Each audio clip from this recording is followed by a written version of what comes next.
okay? Yep. Watch your ears. The May 4th, 2026 meeting of the North Olmsted Building and Zoning Board of Appeals will come to order at 7 p.m. I'd like to ask everybody to stand and pledge the allegiance to the flag at this time. I pledge allegiance to the flag of the United States of America and to the republic for which it stands, one nation, under God, indivisible, with liberty and justice for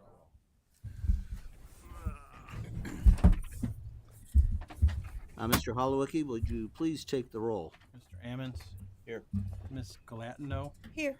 Mr. Mackey? Here. Ms. Schuler? Here. Ms. Berry? Here.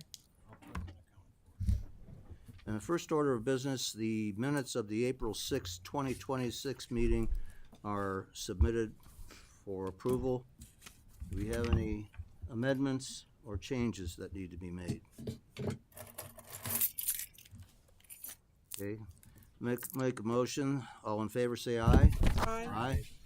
The minutes are approved. Now I'd like to read a statement for all members and guests present tonight. For all business before the board, each board member has viewed the premises involved in the case. Each case will be judged on the fiscal situation peculiar to itself, so that in no way is a judgment rendered considered to be a general policy affecting all properties and situations elsewhere. 3 votes are required for approval. The meeting procedure.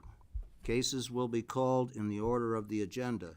When your case is called, please come to the podium and give your name, including the spelling, and address. Also, if anyone present is interested in the case being presented and wants to be heard on that particular case, please come forward at the same time and give your name, including spelling of your name and address as well. That said, the first case before us is case number 426-2026. John and Grace Weglian, 6252 Pebblebrook Lane.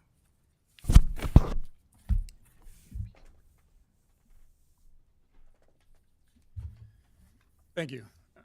I'm John Weglian, Weglian. I reside at 6252 Pebblebrook Lane, North Olmsted, Ohio, 44070. Thank you.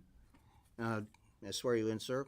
Do you swear to tell the truth, the whole truth, and nothing but the truth? I do. Thank you.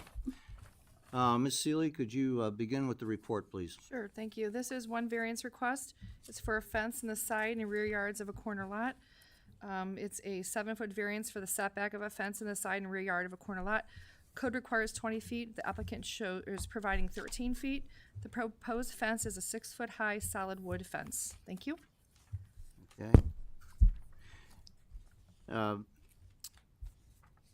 Mr. Weglian, would you please present your case?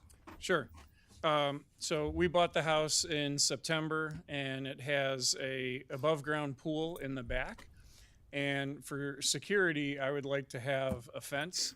The pool is legal. There is a lock gate on the stairs to get into the pool, but any teenager could easily go over the side and get in.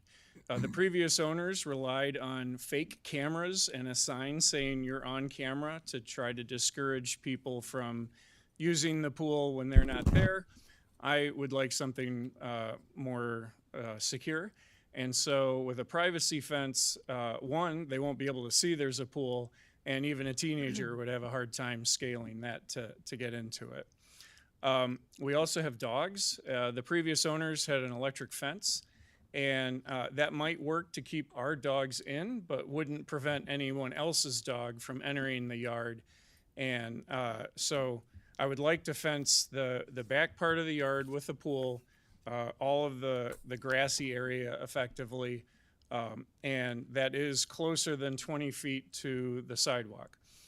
There is a visual barrier. There's a tree mound. In the picture that I took, one of the trees hadn't quite bloomed yet. It's a lot more of a visual barrier today than it was when I took that image. But I think with a privacy fence that the neighbors will be more protected from the dogs. and the children will be more protected from the pool. Ms. Seeley, do you have anything to add? Well, we really don't have much more to add. Like you said, there's already kind of a barrier there with some of the vegetation there. It's on a corner lot. Unfortunately, you know, the code is 20 feet. It's kind of a minimal request, which is a 7-foot variance, as long as it's not blocking any obstruction for anybody backing out of the driveway or down the sidewalk. I think is okay because it's on the other side of the vegetation. That's all I have. Thank you. Mr. Wackers, do you have anything to add? Nothing to add at the moment. Mr. Grow, do you have anything to add, sir? Thank you, Mr. Chairman. No comment at this time. Okay. Do you, sir, Mr. Weglian, do you have anything else to add to your presentation? I don't think so. No. Okay. Are there any interested parties in the audience that we haven't captured? Okay. All right, I'd like to open the floor to the board members to ask questions of the applicant and the other parties and staff involved. I just have one, actually, and that's just, your intention is to put the fence on the inside of the tree mound line. Correct. So from the So street, You'll you see would the go. trees, then the fence. I'm sorry, I interrupted you. I'm just saying, you're gonna see the trees first, and then the fence behind that. Correct. Okay. So it'll be street, sidewalk, that tree line, and then the fence behind that. Thank you. Could you describe exactly the types of materials that you're going to be using for the fence? It's going to be all wood. I don't remember what wood is typical. Pine, maybe. We do have a fence contractor who's given us a proposal, and it would be 6 feet high and no break in between. Like, it's not going to be the offset one where you could see into the yard. It would be solid. Again, prevent people from actually being able to see that there's even a pool there to give an incentive. Okay. Anybody else have questions of the city or the applicant? Ms. Seeley, the only fence that we're talking about is the side that's facing that. And along the corner back lot. as well. Yeah. So it's going on the side and the back, but the only variance request is needed is for the Yep, side. That's what I meant, Yeah. The only variance request is for the one side. Correct. Okay. Yeah. Unfortunately, as a corner lot, I don't have a backyard. I only have 2 front yards. So, It's a good way to put it. yeah. Okay, may I have a motion and a second? I will make a motion that case number 426-2026, John Weglian. Weglian, I didn't want to butcher that too badly, be approved. I second. Okay. Discussion? I think it makes pretty much common sense where he wants to put his fence and his reasons that he stated.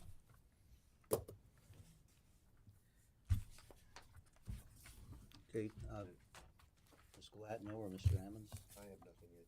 No, it's a minimal request, I Schuler? think, for Nothing the to add. safety of. Okay. Having viewed your property from the street, and also seeing one of the dogs chained up, I didn't have any problem understanding the idea, the concept behind what you're trying to do, and I do support it. With that, I'd like to take a vote of the members. Call the roll, Mr. please. Mackey, Yes. Mr. Ammons, Yes. Ms. Galatno, Yes. Ms. Schuler, Yes. Ms. Berry. Yes. Okay, sir, your application passes, vote 5-0, and you can see the building department on follow-up for your permitting. Thank you. Thank you, sir.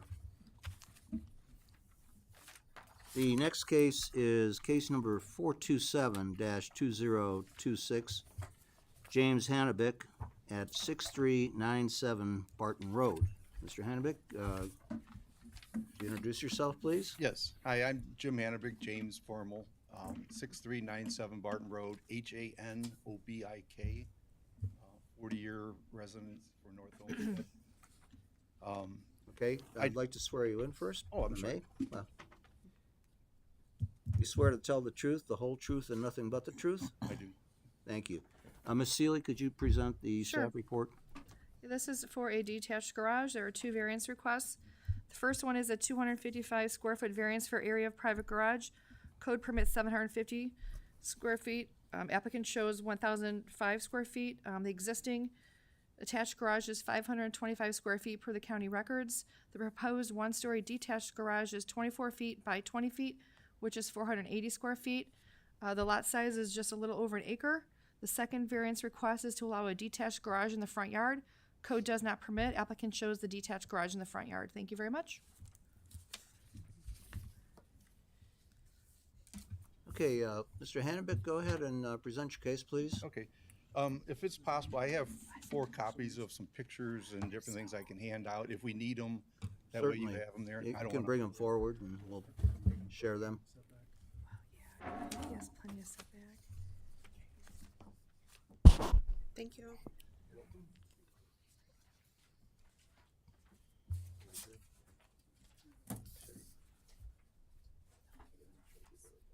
Sure, take your time. Thank you, sir. Should make sense. Hopefully. I apologize for that. No worries.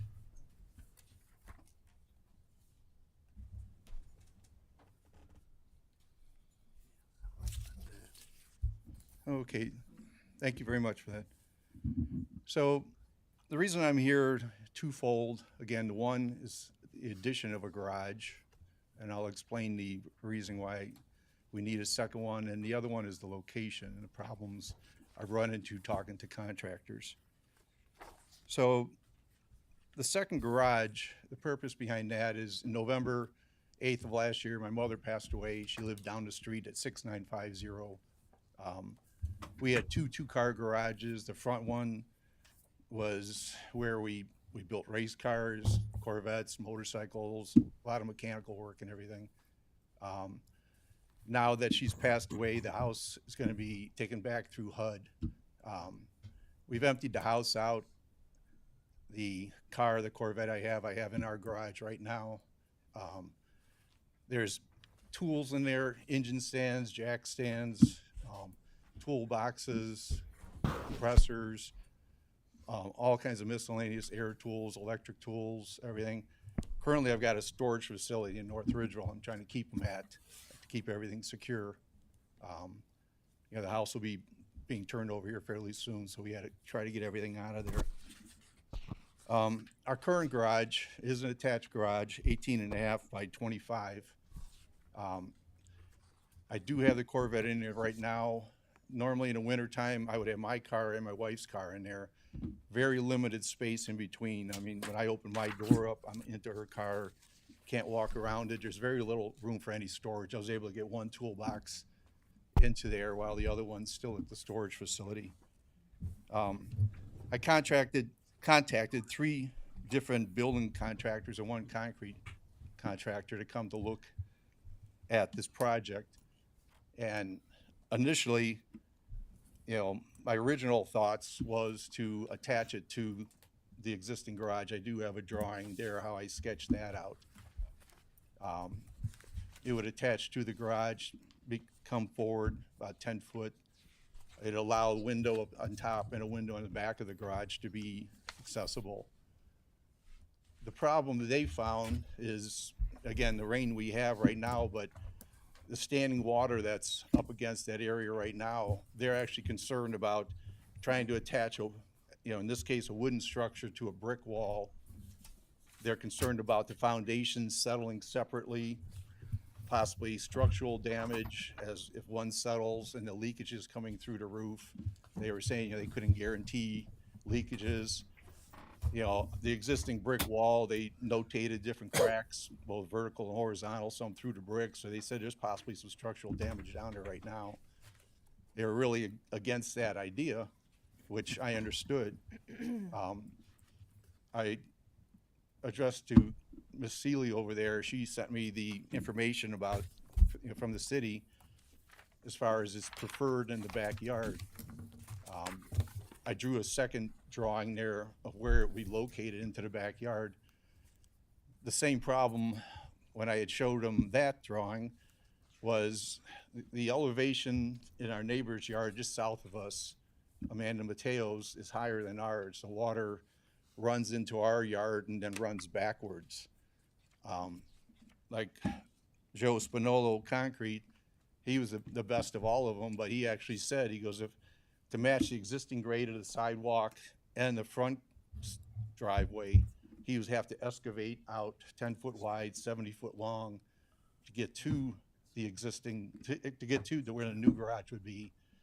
His concern is the elevation difference, like mud and water would spill over to it. And you could see it that day on the sidewalk that we have existing. You know, he's saying the only way that he would recommend was either to put a small knee wall or a curb to change for the elevation, but he said that would trap water on the south side of it, Amanda's yard. So he said you would have to put, you know, trench it out, stone, piping to 70-foot length, also next to the garage. And then the fact that the driveway drops towards the garage, the water's gonna be running towards it. So you'd have to put a trough drain across the entire front of it. And prior to us moving to this house, this was my in-laws' house, we lived in North Ridgeville, we had a similar situation with the driveway towards the garage. I would come home, water standing in the garage, open it up, things would be floating out. You know, there was no way, even with the trench drain we put on into the French drain that was in our yard, it couldn't disperse enough water out of there.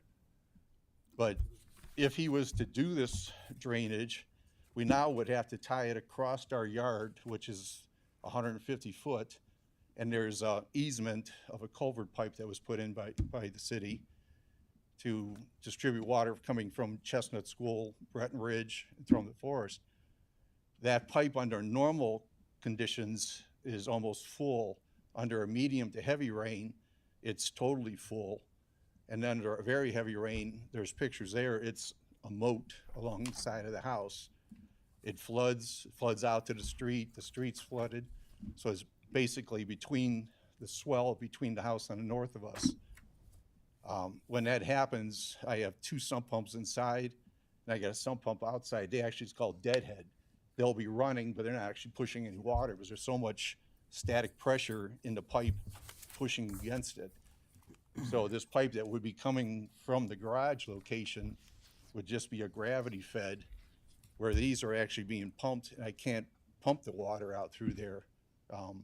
I've had to put a standing pump in the sink out the window when that happens, just to try to keep water out of there. So the perfect scenario was, again, behind there to meet the code, but I can't put cars and tools and merchandise and everything in there that's gonna be subject to being flooded, wet, damaged.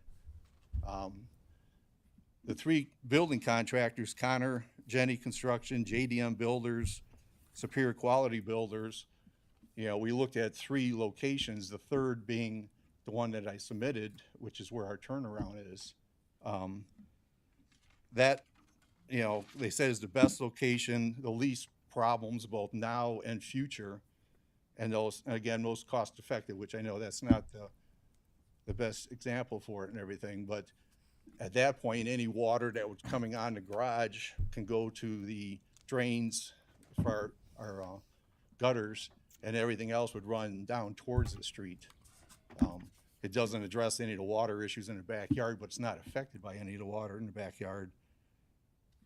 So this is the reason why I did 3 drawings, just to show you what I've been going through. I'm trying to get other opinions on it, and before I get more estimates, I really wanted to find out what would be allowed to do.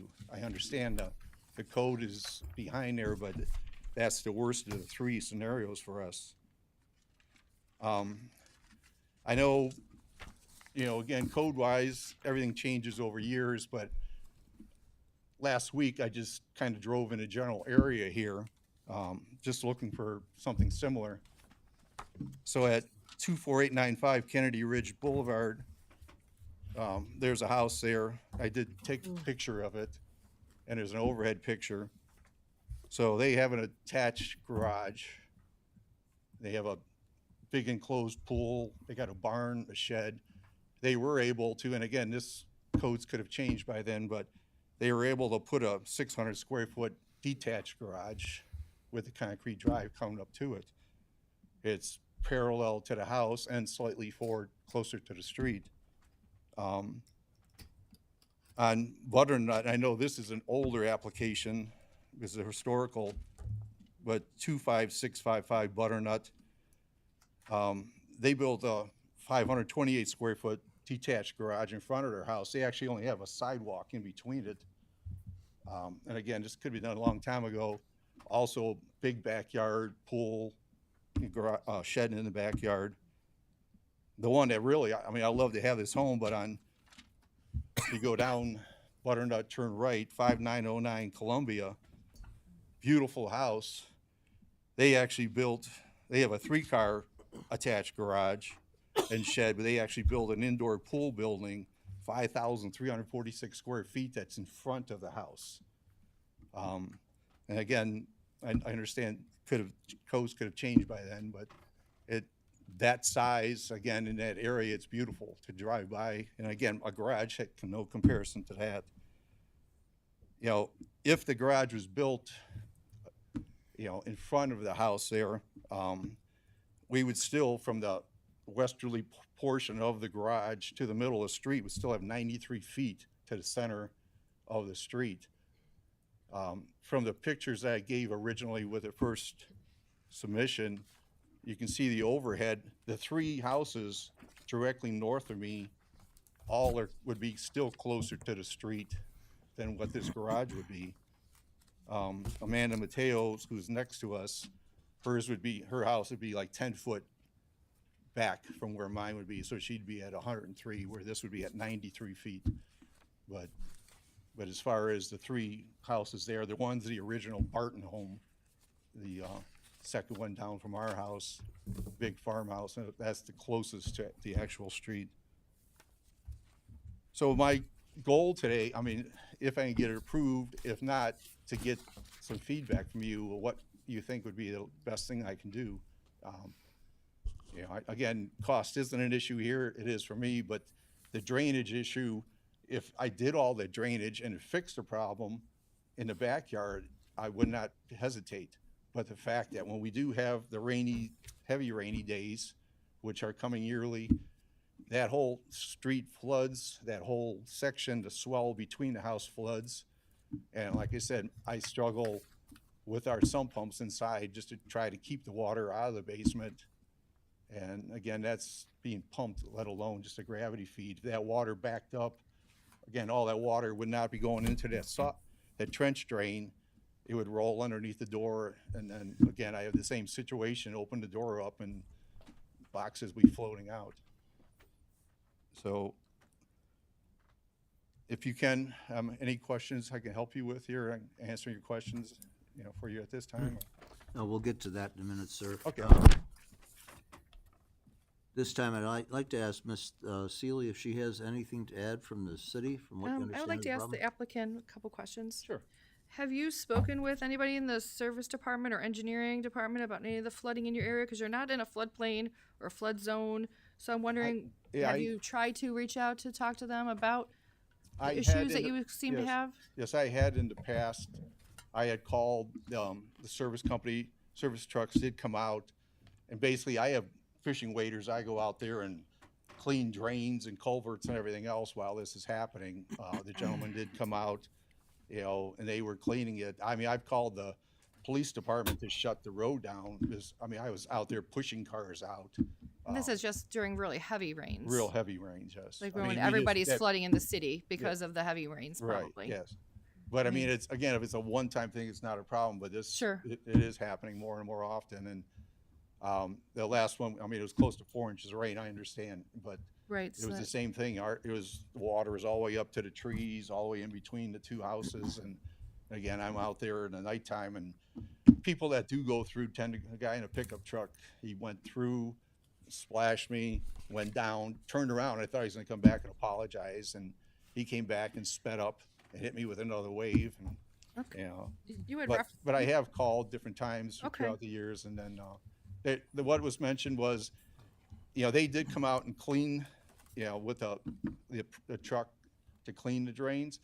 But it was expressed to me that it wasn't here, the problem is it's downstream, that it's being backed up on the other side and everywhere else, upstream of it. So this water would move if that was moving, basically Okay. what's happening there. So what about your shed in the backyard? Does that not flood? That is elevated. Water is completely around it still. We haven't had rain for several days. You can't walk out there. I do have that elevated. I did ask, Mr. Spinolo about that, as far as raising the garage up to try to get it there. But again, the issue is that it would trap all the runoff from Amanda's yard, because her backyard's even higher than what's in Amanda's to the between. south of you? Yes, Okay. Amanda Mateo South. Um, So, I'm sorry. But he said that would even trap it more, so, again, that would be the problem, is that water coming off her backyard. Sure. She had a drainage ditch cut in on the south side of her property that feeds out to the street, and, it's basically a pool for the kids and dogs to play into. It's standing water Sure. most of the time. So I did have the city engineer kind of take a look quickly this afternoon at the information. Jeff Flarsky is a city engineer. I'm not sure if you spoke with him recently, but from his initial look at what you provided, maybe you're providing more information now to the staff. He didn't feel that it was a practical difficulty and that things could be done, like you are saying, to be able to be zoning compliant, to have a driveway to your backyard, which you need, to your garage, and then you would only need the one variance request would be an oversized Right. the oversized garage. So, and the garage in the front yard, I know you cited some other places that are like that, but we only look at this case to see, Sure. you know No, what I I mean? Take into understand, yeah. consideration your hardship, what hardship it is that you have to have it in the front yard versus the backyard. And that you would mention that if you do get the variance request, you will remove that pad up front because that's probably not compliant for Correct. It's a garage 4 inch, floor. but we'd have Yeah. to put a footer in, Got it. and it's also, it'd only be Yeah. part of that slab. I mean, we have to go a little bit Okay. further west of that, but the information I was giving about the knee wall from Mr. Spinolo, that was after I submitted everything. Sure. So I had him come over, because a friend of ours recommended him. He had just did all the concrete work for another garage that was built in Olmsted Falls. He was familiar with it, and he happened to be the most knowledgeable of all the concrete men. that Okay, had come. of course, we, the building department, would like to see you zoning compliant, and not have to go through, everything to be in the front yard, but, you had mentioned that you had provided we only have one drawing in our packet that's the garage in the front yard. Yes. We did not have anything else that shows where you would put it in the backyard. So you had mentioned something about other drawings. I'm sorry, I might have doubled up on that. She can have those ones right there. The only thing that I got with it is your overhead view, your letter, and then some garage images, designs. That was it, that you provided from Menards. Yes, that was with the initial, but I'm saying you don't have the drawings. No, but that's okay. You're applying for it to be in the front yard, so that's okay. We don't need to see where it would be in the backyard because your application is for it to be in the front yard. Okay. I mean, if I can borrow one. I was just saying I don't have it. Okay. Yeah, you're welcome to. Okay, thank It wasn't provided initially, right? You're just providing it now? you. Yes. Okay. And again, I'm not really looking for total answers today, just presenting the problem. County GIS or, This would be in the back, I mean, I could put a map Gotcha. on there. and then there's You, also, rolled by one. this would be. If it was if I attached. Attached. Okay. And then, I'm sorry, let me go. That's okay. We're only here to talk about the one in the front yard. So that's fine. It just made it sound like I had received it prior and I didn't. That's all. I was just making No, sure. it's just something I just. Okay. Submitted. yes. Thank you. And then if I can ask one other question, please, other than to be able to attach it to the garage, existing garage. And again, this could be future if I have to come back, but, is there any objection to doing that? Would that be, again, not where a separate garage is behind it, is that allowable to have an attached garage to an existing garage? Mr. Chairman? Yes. Thank you, sir. Well, I appreciate your inquiry. They're really not in a position to be able to offer you Okay. advice about that type of thing, because it's a Okay. hypothetical. Yes. But the staff between Ms. Seeley and the city engineer and you know, your zoning officials, everybody is in a position to be able to perhaps give you some Okay. guidance Yeah, I can, outside of this forum, okay? okay. I can make contact and or make That's fine. arrangements for that. Thank you. Mr. Wackers, do you have anything to add, sir? Thank you, Chairman. Briefly, I would concur with the city attorney saying that there's been a variety of options laid out, and you know, a hardship really is you've exhausted your options. At this point, I believe he probably needs to determine what his best course going forward is. That also complies with other aspects of the code. A shed this large or a garage this yard is going to have to comply with the drainage requirements. So he might have to do all the drainage improvements that he's required to do if he were to place it in the rear yard anyways, because he's not asking for a waiver to that requirement. I feel like at this point, the applicant is trying to make a good faith effort and just has more work to do in order to be able to figure out what his best path forward is. Mr. Garreau, do you have anything to add, sir? I do not, thank you, sir. Okay. Do you have anything else that you'd like to add, sir? Like I said, the drainage part, if it was nothing's 100%, you know, but if it was a legitimate way of controlling water, I would not hesitate on that. But again, the amount of water that every year that's coming, and again, those pictures I show of the flood between there, that's, you know, that's already happened this year, and it happens every year multiple times. And again, I can't put up, you know, the car's estimated $80,000 in the garage and lawnmowers, everything else if it's going to be damaged. And you know, for me to, you know, several estimates, again, you know, they were high, but just to build a structure and then plus do the drainage, again, if it worked, it's fine. But it's, you know, to me, I'm fighting the wall. I mean, my next project after this is, you know, a house generator.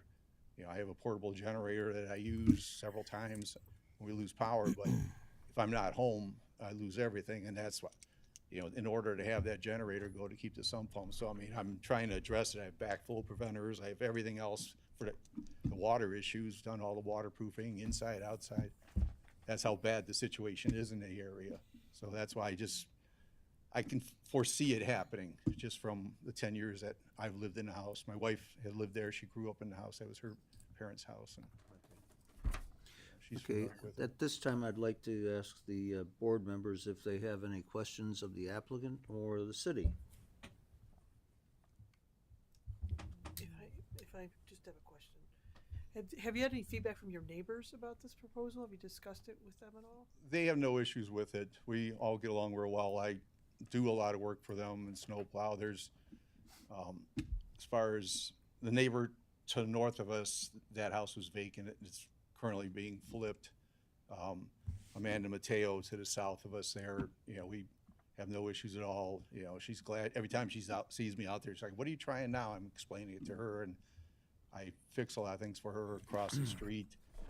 Mr. Smith, you know, he's a car nut, so he loves my car, but you know, he understands because he sees me out there with the drains and has come out to help me. And then as far as the Garreau house across the street, I'm sorry, Garrett's house across the street.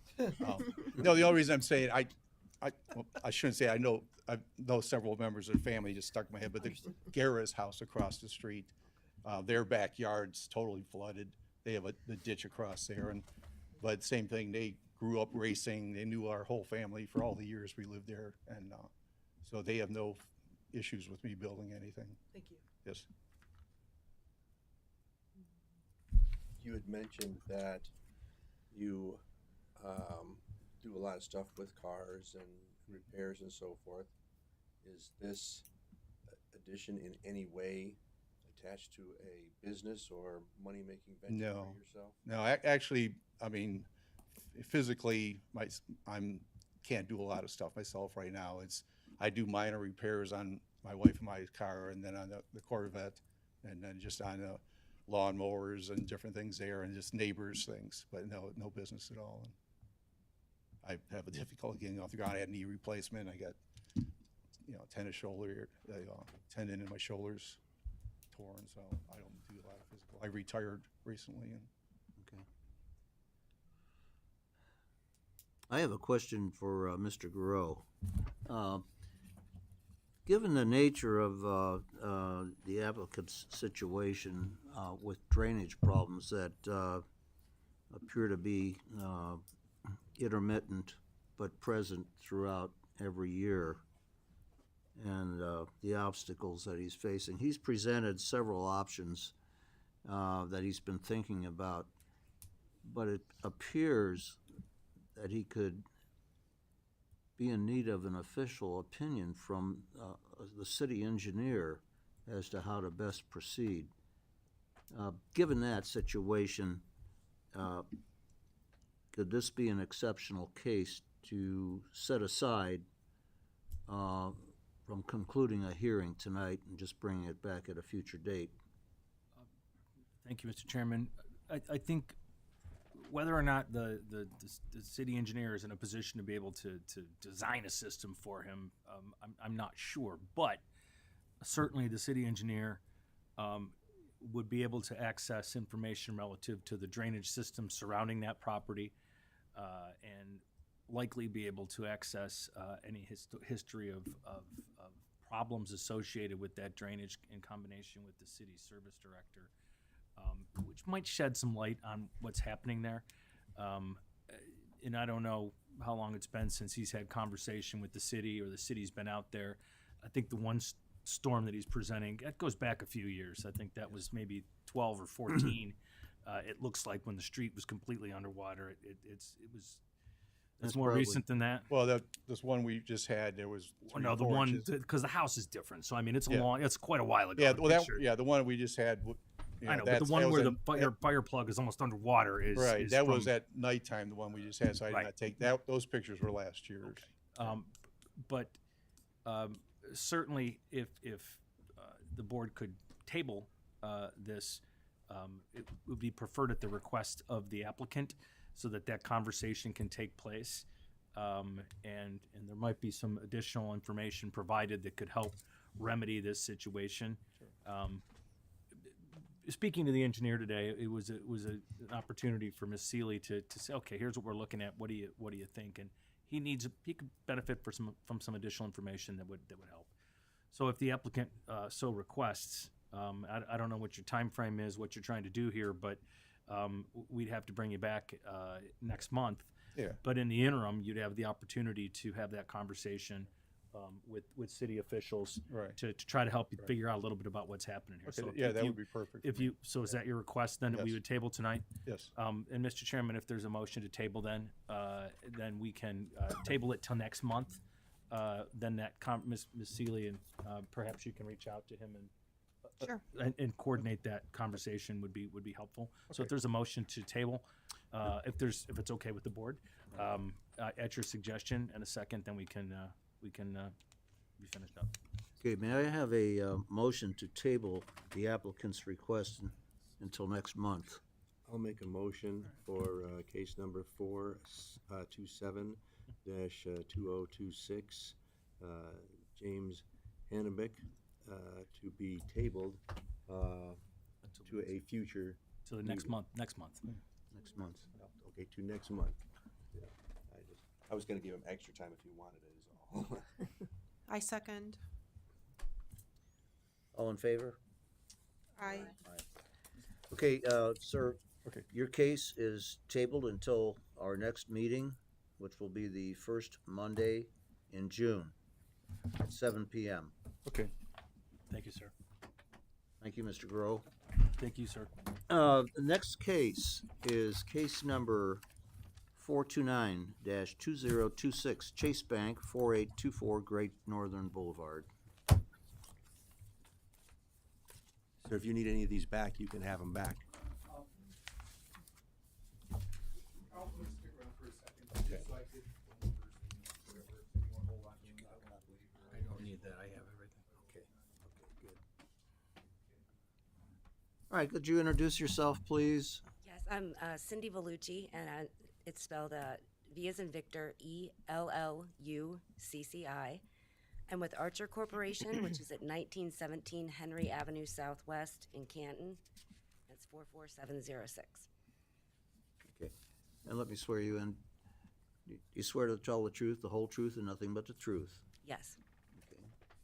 Ms. Seeley, could you present the case, please? Usually, the director does. Director Wackers. I can do it if you need me to.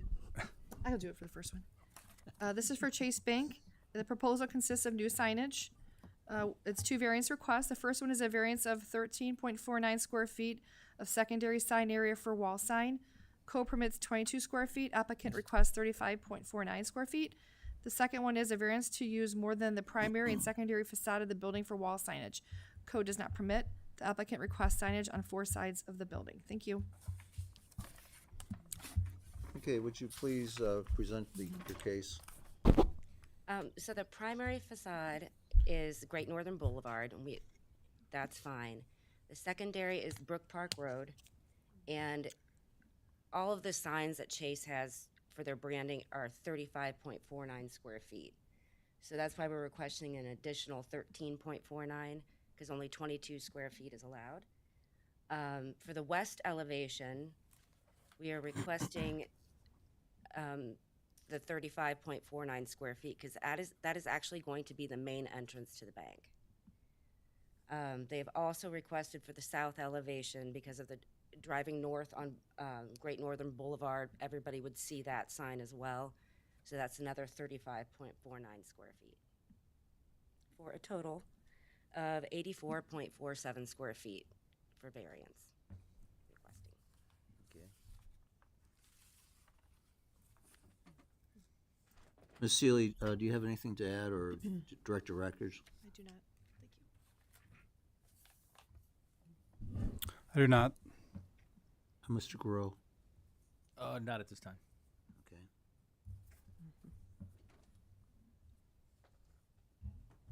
Okay, do you have anything else to add? No, not. I think that's. All right, at this time, I'd like to open the floor to board members and any questions they may have of the applicant or the city.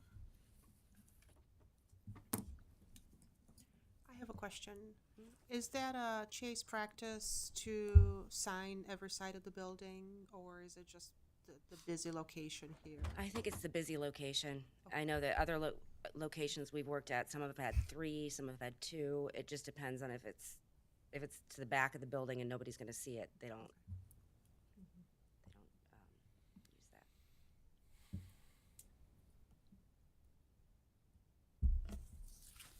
Any questions of the city? I have a question. What is the reasoning behind the code that only allows 2 signs? Is there a philosophy or anything of? Yeah, through the chair respond. It's basically under assumption that most commercial buildings only have one public facade, unless they're on a corner, which they would have 2 public facades. Obviously, this application, given its location and the busy parking lot surrounding it, the building has 4 public facades.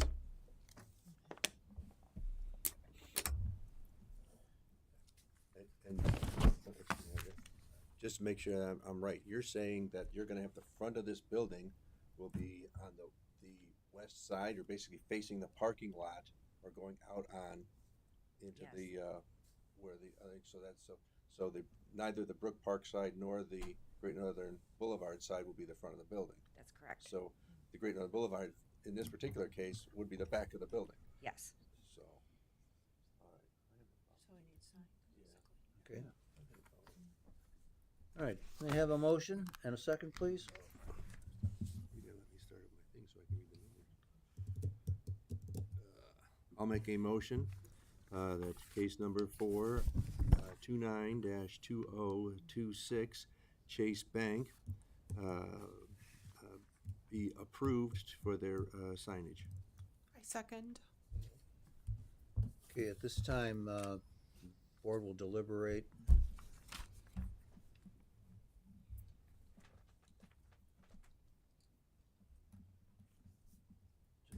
Well, I'll start out by saying that, as Mr. Wackers has stated, the bank location on the corner of a very busy intersection, backed up by a shopping center of great proportion, provides a different scenario than simply a commercial unit within a plaza or a corner with no traffic behind it. So this is a different scenario, and people who want to transact business with Chase Bank want to know where it is, how to get to it, and the signage does facilitate it. It's a standardized signage that they use on all their new facilities, and I suppose there have been a number of facilities where the signage has been replaced to make it up to date. So I think that's what we're looking at as the question here. Yeah, I think that this is a special circumstance because they literally have traffic on all four sides of this building, coming and going both ways. So they want to be able to advertise their brand as much as possible. You know, on a single street, there's just, you know, as she mentioned, there's just no need to have additional signage on the back of a building or on sides of the building sometimes because it makes no sense to have it. But in this particular case, cars or people could be coming from any direction looking for that bank, and so I see no reason why they can't have the extra signage. First of all, on the extra signages, I see no reason they can have for the extra signages, and because of the distances involved, I see no and the comparison of the size of the mall next to it, the extra few feet that they're looking for on the signages. I got no problem with that either because it's they're going to be dealing with some distances and making things comparison with the buildings around them, and the fact that the building is turned around so that the face of the front of the building is really going to be facing the parking lot, not the main streets that it's actually located on. So we have a lot of special circumstances here. So in this particular case, because of all those issues, I think that this would be something that should be approved. Okay. But there's two variants. Comments? Anybody else? Okay, I concur with what has been presented. Mr. Holloway, could you call the roll, please? Certainly. Mr. Mackey? Yes. Mr. Ammons? Yes. Ms. Coatno? Yes. Ms. Schuler? Yes. Ms. Perry? Yes. Okay, the motion is passed 5-0. Thank you. Thank you. Is there any other new business to be presented to the board at this time? Okay, with that, the meeting is adjourned at 7:48. Yeah. These are hot mics? You never know. Yeah, she's looking in Cleveland too. Good luck. Well, that's what I'm saying.